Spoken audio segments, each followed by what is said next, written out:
What's up, all you UFC chums and bums? We're coming back really late with the predictions and kind of breakdown a little bit of nonsense talk for UFC 299. I almost called it UFC Fight Night Miami. That's wonderful that I already forgot the name.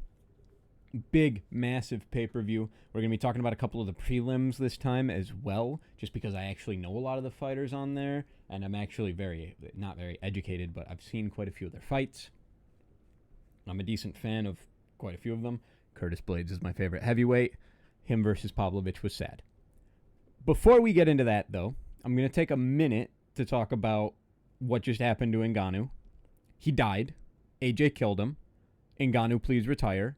It might be too hasty for me to ask for your retirement, but retire. I don't need to see that again.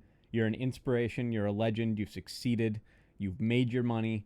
You got hurt for the first time in history, and then you died. You got flatlined by AJ. How good is Usyk? How did Usyk survive that many rounds with AJ?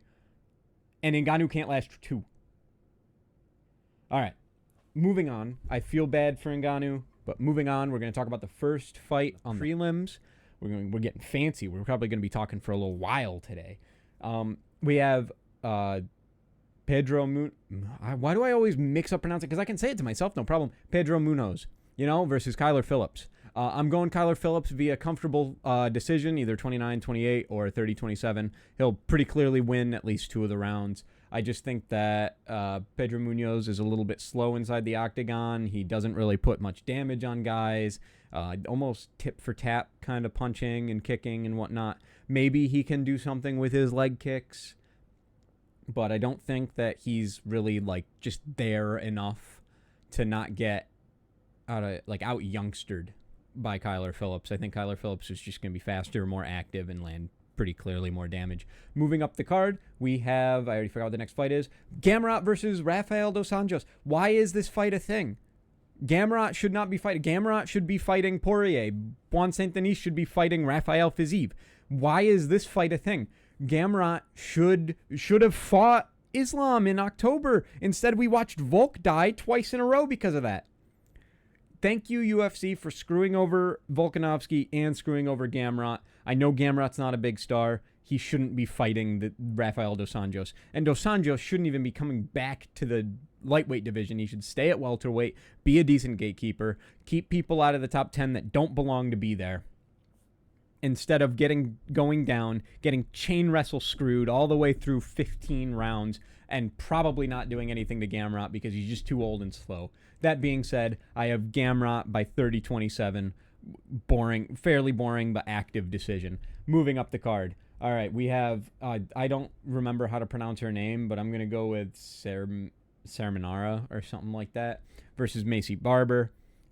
Macy Barber, a lot of people think she's going to absolutely steamroll this lady.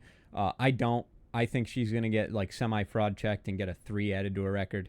Very boring decision for the left one. I don't know. Remember, I'm not trying to pronounce that. All right, moving up the card to fights that matter. Curtis Blaydes versus Jailton Almeida. All right, this is the test for Jailton Almeida. Can he take down the best wrestler in the division?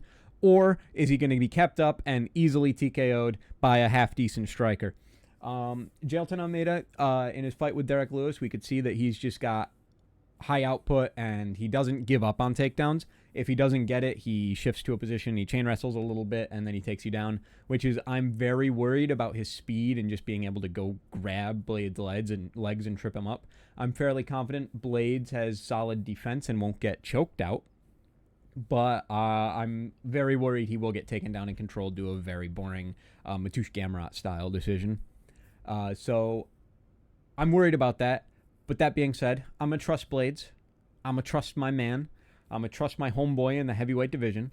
I think he's going to get it done via late TKO. I think he's going to struggle to keep Almeida off of him in the first. He'll find it a whole lot easier in the second, and he'll start putting stuff together, and then he'll come out pretty hot in the third and put him away. All right, moving up the card. Into the main card, we have former champ Peter, I almost called him Peter Song Yudong. Peter Yan versus Song Yudong. Yudong is rightfully an underdog. I'm going to pick him anyways. He's not as good as Peter, but I think he's a matchup that but Peter's never lost it. This one I'm super indecisive about, just like another fight up the card. But I do think that Song Yadong is going to get the better of Peter, hurting him a few times. Not finishing him, but hurting him a few times early. Or even just winning off of a wrestling pace the first round. Peter realizing he needs to catch up, getting cracked, and getting hurt a couple times. And Yadong winning a very brutal fight. Peter's great. Peter's boxing combinations and his pull counters are fantastic. So, are they shoot counters? I don't remember what they're called, but they're both super fun to fight. It's super fun to fight. They'd both kill me. They're both super fun to watch in the octagon. So I'm excited to see how that goes. But yeah, I've got Song Yadong winning either late TKO or decision. Moving up the card, we have this is a sad one for me. I love Gilbert Burns. He's my favorite welterweight. He's been my favorite welterweight for a while. So the last fight I watched of his was quite disheartening and quite distraughting. Made me quite distraught. JDM's going to TKO him in the first or second. That's just the way it is, unless JDM has literal monkey brain and pulls a guillotine on Gilbert Burns while they're both just standing out in the open after almost KOing him and then getting subbed himself, which I would love to see. Don't get me wrong. I don't hate JDM. I just really love Gilbert Burns. I actually like JDM, and I think he would be some really interesting fresh blood in the division. I would love to see him versus... Honestly, no. Like, him versus Shavkat maybe is, like, the only, like, fun fight looking up the division that him and him have. Why are none of the, like, matchups in welterweight that fun sounding? I'd love to see him TKO Bilal Muhammad. That'd be fun. But that being said, I'm praying Burns is able to get it done. I just think that JDM's going to TKO him. His boxing combos are too hot and heavy, you know. In the stand-up, he's just going to have a severe advantage. Unless Gilbert, like, throws just a massive overhand Hail Mary and KOs him or even knocks him down, and then he can control him. But I don't think that Gilbert's going to find the... Gilbert's going to find the takedowns too easy, and then JDM's just going to be able to keep him standing and pressure him up against the fence and just land ripping shots to the body and then to the jaw and then put him away.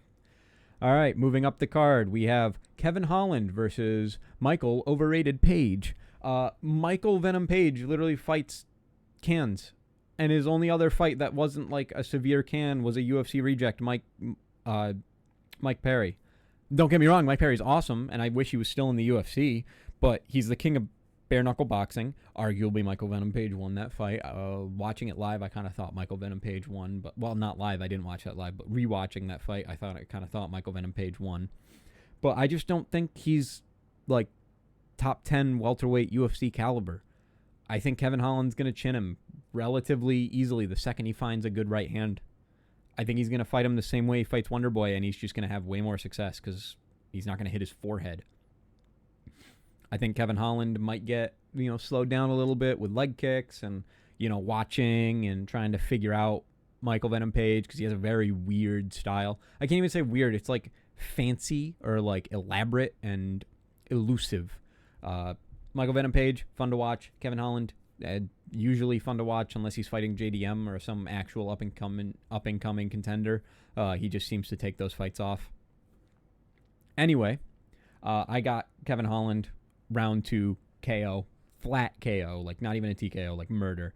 Moving up the card, we have a 5-round co-main event, Dustin Poirier versus Benoit Saint-Denis. Now, Benoit Saint-Denis is terrifying. Benoit Saint-Denis is terrifying. He's a scary man. I think this is a jump up that's a little too soon.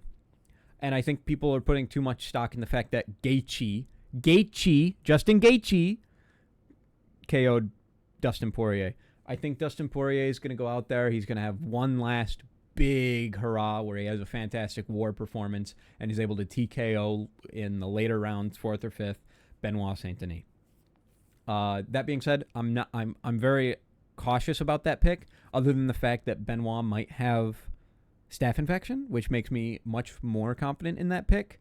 But still, like, I was flip-flopping for a while until I was like, no, I just think that, Dustin Poirier is going to be able to survive an early round and a half. Benoit's going to slow down a little bit, and then he's too hittable as it is, even when he's pressuring you up against the cage, he's too counterable. and Dustin Poirier kind of thrives in that, just his weird, awkward guard up, moving side to side, and then he cracks you, you know? Benoit's quite a bit bigger than I thought he was. He looked massive next to Dustin Poirier, which is funny because everyone's saying Dustin Poirier should have been a welterweight, but Benoit's even bigger. Either way, 4th or 5th round TKO, Dustin Poirier puts him away. It's either going to be an early finish or a late finish for either of these guys, honestly. I'm worried about the grappling. I think Benoit is going to be able to really mix it up. He hits hard, and then, you know, Dustin shells up, and he's pretty decently easy to take down, but he does have good defensive grappling.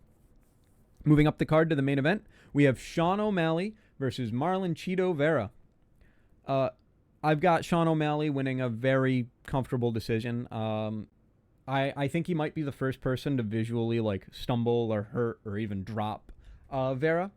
I think that, you know, he's too good with his range and finding the shot, finding your chin and putting you down on your butt at least once. All right, he did it to Peter Yan. He literally sat Aljo down, and Aljo didn't get back up.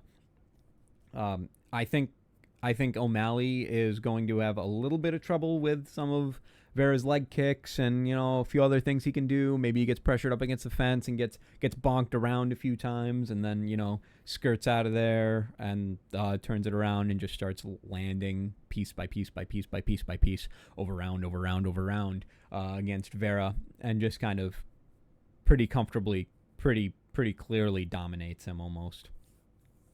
I am kind of rooting for Cheeto Vera just because, like, you know, he's a really good family guy. He seems really fun. And then Sean O'Malley's kind of cringe on the mic, you know. Oh, good night. His 3-liner in the press conference was terrible, man. I mean, it like delivery wise, it could have been good. Like, that could have been good. My entire mic aux bar went red. Is that when I go too loud? Is that when I go too loud? No? Okay, never mind. All right. Yeah, that's pretty much all I got to say. That's all my picks, you know. Sean O'Malley. Oh, good night. I'll just scroll because I already mind blanked everything. Sean O'Malley, Dustin Poirier, Kevin Holland, Jack Della Maddalena, Song Yadong, Curtis Blaydes, this lady, Mateusz Gamrot, Kyler Phillips, Elon Cutelaba probably. Oh, yeah, he's even the favorite. Michel Pereira, he's also the favorite. Obviously, Despain, but I really would think it'd be hilarious if this stinking pig just takes him down and beats him up and then subs him or something. I think that would be the funniest thing in the world. And then, you know, I don't know either of these two guys. I'm not going to lie. He looks familiar. And then these two people exist, I guess. But I'll be there. I'll watch all those fights. And, yeah, if you disagree, don't care, but let me know anyways because I find it fun. Discuss why. Give me a chance. Maybe I'll add timestamps for this one, but it's already 8:09 and I'm very tired and I don't care enough to probably do that. What else? You know, that's all I got. You enjoyed. You didn't. Leave a dislike. I don't care. See what I think. It'll probably actually break my heart. Don't do that. Don't buy this pay-per-view either because they're just Sean O'Malley. You know, they're trying to make him look like a big star. I can get you a link. All right, see ya.